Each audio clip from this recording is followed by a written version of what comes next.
மகாபாரதம் விராட பருவம். உபபருவம் 4. வைவாகிக பருவம்.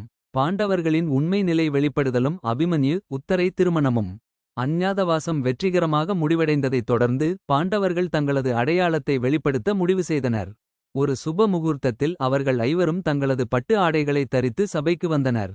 விராட மன்னன் புரியாமல் தர்மபுத்திரரை பார்த்தார். உத்திரன் ஓடிவந்து நடந்த உண்மைகளை விளக்கினான். தந்தையே, பிருகன்னளைதான் அர்ஜுனன், கசதான் தர்மர். அந்தச் சமயக்காரன் தான் வீமசேனன். அவர்களே கௌரவர்களை வென்று என்னை காப்பாற்றினார்கள் என்று உண்மையை உரைத்தான். விராட மன்னன் திடுக்கிட்டு தனது அறியாமையால் தர்மரை ஒருமுறை சூதாட்டத்தின் போது காயப்படுத்தியதற்காக மன்னிப்பு கேட்டார். அவர் தனது ராஜ்யத்தையே அவர்களுக்கு தருவதாக முன்வந்தார். மேலும் தனது மகள் உத்தரையை அர்ஜுனனுக்கு திருமணம் செய்து கொடுக்க விரும்பினார். அர்ஜுனன் சொன்னான், மன்னா, நான் அவளுக்கு ஓராண்டு காலம் ஆசிரியராக குருவாக இருந்தேன். ஒரு குரு தனது சீடரை திருமணம் செய்வது முறை அல்ல. எனவே எனது மகனான அபிமன்யுவிற்கு உனது மகளை திருமணம் செய்து வைப்போம் என்றான். விராட மன்னன் மகிழ்வுடன் சம்மதித்தார். கிருஷ்ணரும் மற்ற உறவினர்களும் அங்கே வந்தனர். அபிமன்யுவிற்கும் உத்தரைக்கும் மிக கோலாகலமாக திருமணம் நடைபெற்றது.